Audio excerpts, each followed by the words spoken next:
서울 아파트 값이 0.09% 오르며 11주 연속 상승세를 기록했습니다. 특히 노원, 도봉을 포함한 모든 자치구에서 아파트 값이 오르면서 상승세는 서울 전 지역으로 퍼져나가는 분위기입니다. 이런 가운데 올해 2분기 들어 서울에서 거래된 아파트 절반 이상이 9억 원보다 비싼 것으로 나타났습니다.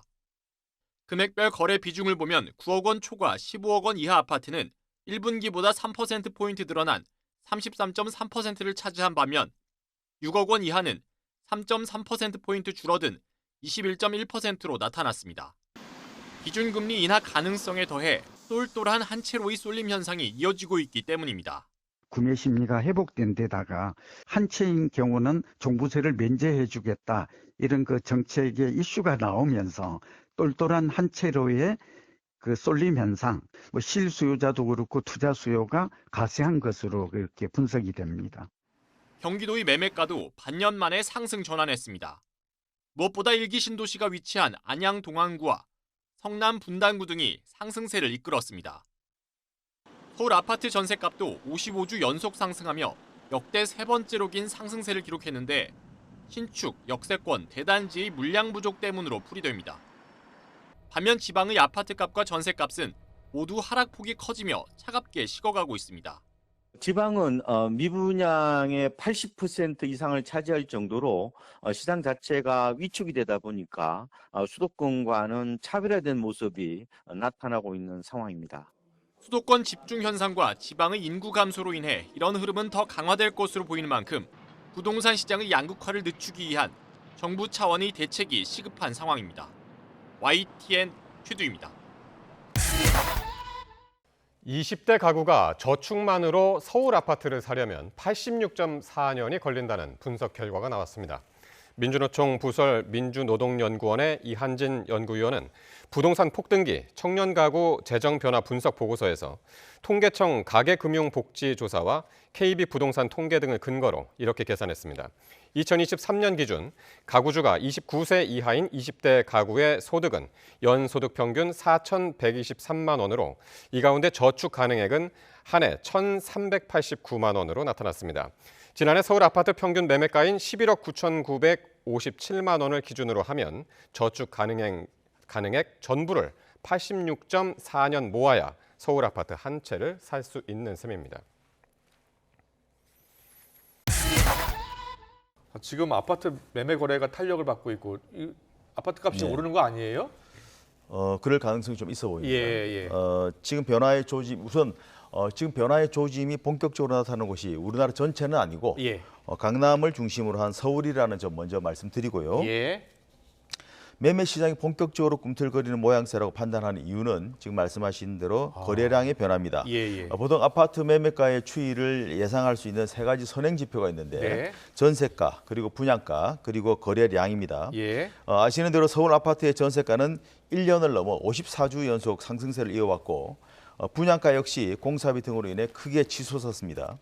물론 올해는 3.3제곱미터당 1억 3천만 원이 넘는 포제스 한강이라는 특별한 아파트가 있어서 더 튀긴 했지만 예. 분양가가 지속적으로 오른 건 분명합니다. 아. 이제 마지막 지표인 거래량이 변수였는데요. 이 예. 거래량이 본격적으로 늘고 있습니다. 서울 아파트 거래량은 1,000건에서 2,000건대를 맴돌고 있었는데 3월에 4,190건, 4월에 4,338건을 기록했고요.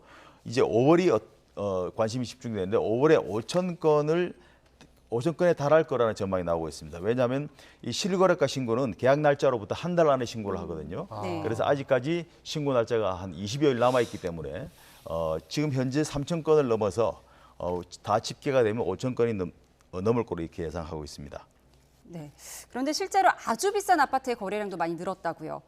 그렇습니다. 국토부 실거래가 공개 시스템을 보면요. 예. 올 들어 5월까지 서울에서 50억 원 이상 고가 아파트 거래가 85건이 있었습니다. 85건이요. 예, 작년 같은 기간이 41건이었으니까 2배 넘게 증가한 건데요. 이 가운데 100억 원 이상의 매매 거래도 6건이 있었습니다. 우리나라에 100억 원 넘는 아파트가 많나요? 많지는 않지만 예. 6건이 있었고요. 그러니까요. 아시는 대로 예. 이 중에 가장 비싼 거래는 지난 4월 장윤정, 도경환 부부가 매각한 한남동의 나인원 한남으로 120억 원에 팔린 바가 있습니다. 이런 현상은 자산가들이 그동안 현금으로 갖고 있던 자산을 예, 예. 실물로 옮겨 타는 현상이다 이렇게 분석이 되는데요. 고금리 정책이 서민들에게는 비싼 대출 금리라는 고통의 요인이 됐지만 자산가들에게는 오히려 자산을 불리는 호재가 된 면이 있는데 관련해서 전문가 얘기 잠깐 들어보겠습니다. 네. 대다수는 중산층 이하 서민이기 때문에 뺏어가는 이자 비용에 대해서 집중을 하는 반면에 이제 자산가분들은 현금성 자산들을 많이 그러다 보니까 들어오는 돈, 예금 이자에 의한 수입이 늘어나는 비용들이 있습니다. 예금 쪽에 현금을 넣어놨다가 인플레이션이 실물 쪽에 반영되는 시점에 정확하게 들어오시는 경향들이 있는데 그 경향성을 최근 들어서 보이고 있다 볼 수 있습니다. 네, 결국 강남 고가 아파트를 중심으로 시작된 매매 움직임이 서울 전역과 경기 남부 지역으로 확산하는 분위기인데요. 예. 전문가들은 일단은 강남이나 용산의 고가 아파트 값이 전 고점을 뚫고 더 튀어오르는 과열 현상까지는 아니고 예. 강남 이외 지역이 빠른 속도로 전 고점을 향해 올라가는 그런 양상이 될 것으로 보고 있습니다. 예. 아무튼 한동안 잠잠했던 아파트 매매가가 불안해질 가능성이 커진 건 분명해 보입니다. 그렇군요. 잘 들었습니다. 이 거래량이 늘면 대부분 이제 아파트 가격이 움직이기 시작하나 보죠. 그렇습니다. 5천 건 정도면 어느 정도입니까? 5천 건이면요, 상당히 전체 평균을 보더라도 예. 상당히 높은 건이고 예. 4천 건 이상이면 거래가 좀 활성화되고 있다고 보는데 예. 5천 건이면 지금 역대 기준으로 보더라도 상당히 높은 때라 이렇게 볼 수 있습니다. 알겠습니다. 서울 아파트 전세 가격이 54주 연속 오름세를 보이고 있습니다. 수요는 늘어나는데 공급은 한정돼 있는 상황이죠. 이와 함께 아파트 매매가 또한 들썩이고 있다고 하는데요. 조만간 정부가 전세 안정화 대책을 발표할 예정인데 그 내용에 관심이 집중되고 있습니다. 박원갑 KB국민은행 부동산 수석 전문위원 모시고 자세한 얘기 나눠보겠습니다. 안녕하세요. 네, 안녕하십니까. 일단 서울 아파트 값부터 좀 짚어보겠습니다. 네. 상승 조짐 보이고 있다고 하는데 지금 어떤 추이 보이고 있습니까? 일단 거래량이 한 2달 연속 4천 건을 넘어섰어요. 예. 작년 말에 많아봐야 한 1,800건 정도 되었던 거에 감안해 보면 어느 정도 지금 거래가 조금 회복되고 있다 이렇게 보시면 되고요. 네. 그리고 이제 거래가 늘면은 가격이 좀 오르겠죠. 그래서 지금 실거래가 기준으로 보면은 서울이 올 들어 1월부터 올랐거든요. 네. 근데 표본 통계는 좀 늦게 한 4월부터 올랐죠. 근데 한 1% 정도 오른 거로 나오고요. 네. 그다음에 수도권 한 0.8% 정도. 뭐 지방은 거의 오른 게 없다. 그래서 지역별로 좀 양극화랄까요? 이런 네. 조짐이 좀 나타나고 있다고 보시면 될 것 같고 지금 일각에서 한번 뉴스 그럼 보셨을 겁니다. 네. 뭐 서울 전체로 뭐 거의 전고점을 다 돌파했다. 뭐 이거는 약간 제 생각에는 뭐 지표가 좀 다를 수 있는데 네. 조금 과장된 것 같은 느낌이 듭니다. 왜냐하면 이 고점이라는 게 언제냐면요. 2021년 10월을 말하는 겁니다. 네. 그래서 지금 공식 그 한국 부동산은 통계가 따로 있어요. 거기 보면 제가 계산을 해보니까 네.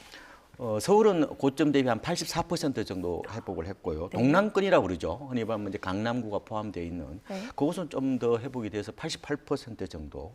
수도권은 한 82%, 네. 지방은 한 89% 정도로 회복을 했다. 이렇게 보시면 될 것 같은데. 예. 그런데 다세대 다가구 쪽은 또 오른 게 없어요. 그래서 시장에 굉장히 좀 차별화되는 어떤 그런 모습이 있는데 지금 말씀드리는 건 주로 아파트에 한정해서 좀 네. 전해드리는 게 더 네. 정확할 것 네. 같습니다. 지금 이제 매매가에 대해서 네. 얘기를 해주신 거고 전세 가격도 지금 오름세가 계속되고 있다고 하는데 54주 연속 상승세를 기록하고 있다고 하는데 전세가가 이렇게 치솟는 거는 어떤 이유가 있습니까? 세 가지로 요약을 드릴게요. 첫 번째로는 세입자들의 일종의 생존 본능이라고 보면 되는데 주로 이제 빌라 전세 사기 여파가 이제 어떻게 보면 생각보다 크다 이렇게 보시면 네. 되고요. 이제 들어가려다 보니까 좀 겁이 나잖아요. 네. 그러니까 아파트 쪽으로만 이제 수요가 이동하는 현상이 일부 나타나고 있는 것 같고요. 그리고 지금 임대차 3법이 시행된 지 약 한 이제 4년이 돼 갑니다. 네네. 그런데 이게 이제 2+2라고 그러잖아요. 네. 이게 뭐 세입자가 2년 살고 살고. 또 2년을 더 살 수 네네. 있잖아요. 그러다 보니까 전체 유통되는 전세 물량이 좀 줄었어요. 아. 작년만 하더라도 전체 유통 매물이 한 20%대였는데 최근 들어서는 한 30% 20%까지 좀 올라왔습니다. 네. 이게 눌러앉는다는 거죠. 그러면 시중에 이렇게 나오는 전세가 줄어든다는 거 이렇게도 볼 수가 있을 것 같고요. 그리고 이제 입주 물량이 서울 같은 데는 많지 않다는 점이 있는데 네. 문제는 아까 제목에 전세 대란오나 이런 게 있었잖아요. 네. 조금 역시 과장돼 있어요. 왜냐하면은 네. 통계를 보면요, 2년 전하고 이제 비교를 해보면은 한국 부동산은 기준으로 아파트를 따져 보면은 네. 약 한 15% 정도 낮습니다. 여전히. KB 시세를 보니까 한 12% 정도 낮고요. 그러니까 네. 지금은 집주인 입장에서는 2년 전에 세입자를 덜 했잖아요. 네. 이제 내보내려면 오히려 돈을 내줘야 돼요. 역전세난이죠. 예. 그래서 지금은 전세난보다 뭐 네. 전세 대란보다 역전세난이라고 보면 되고 문제는 말씀하신 것처럼 단기간에 너무 올라버리니까 네. 아무래도 피부로 느끼기에는 전세값이 좀 이러다 큰일 나는 거 아니냐 이런 네. 걱정을 하고 있는 것 같고요. 그리고 예. 앞으로가 더 문제일 수 있죠. 예. 지금 뭐 건설이 많이 중단됐잖아요. 네, 심지어 네. 다세대 다가구조차도 지금 공급이 안 되는 어떤 분위기라서 네.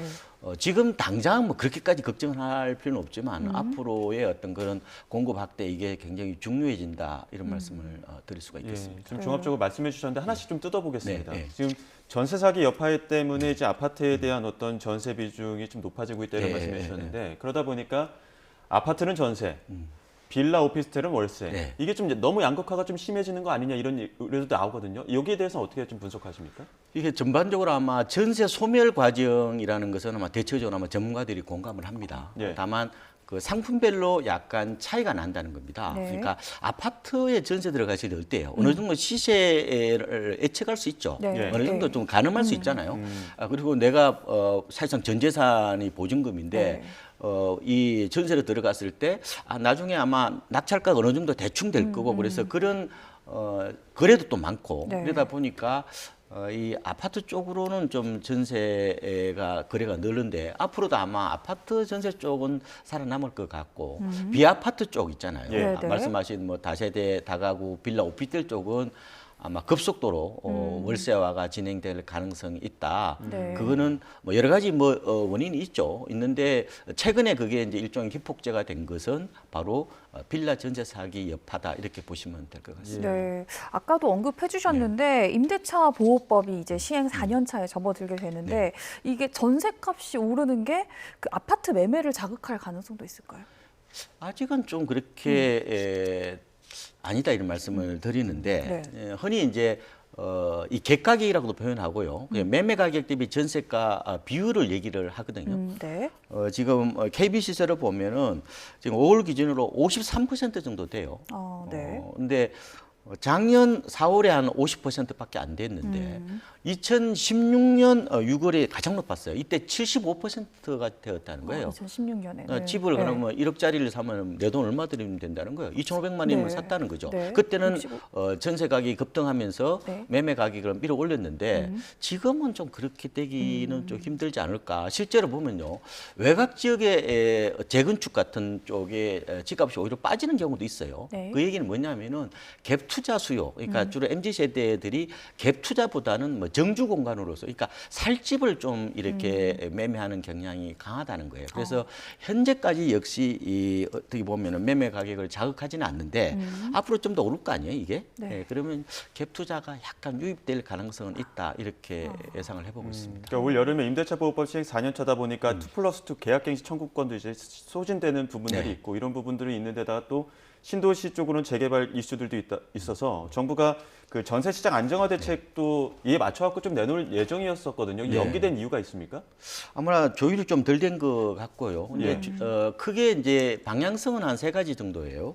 말씀하신 것처럼 이제 임대차 입법이라고 그래서 계약갱신 청구권하고 또 전월세 상한제를 뭐 폐지하느냐 아니면은 전세 보정 제도를 좀 더 개선해 나가느냐 그리고 결국은 이제 기업형 장기 임대주택 이런 걸 좀 늘리는 방안 쪽인데 제 생각에는 아마 당장 내놓을 수 있는 것은 그 기업형 장기 임대주택이 아닌가 싶어요. 이게 이제 10년 이상 살 수 있거든요. 그리고 아마 100가구 이상 지으면 여러 가지 이제 그 세제 혜택을 준다는 건데 결국은 전세 시장은 가장 뭐 솔직한 시장이라고 그래요. 정직한 시장이라고 그러는데 왜냐하면 이게 투기적 수요가 없잖아요. 네. 그러니까 오히려 물량을 늘려주는 게 특히나 이제 지금 젊은 세대들이 거의 맞벌이잖아요. 네. 그러면 뭐 도심 업무지구라든지 역세권 근처에 주택을 많이 지어준다면은 결국 이 전세난도 어떻게 보면은 조금 완화될 가능성이 있지 않느냐 이렇게 보는 겁니다. 네.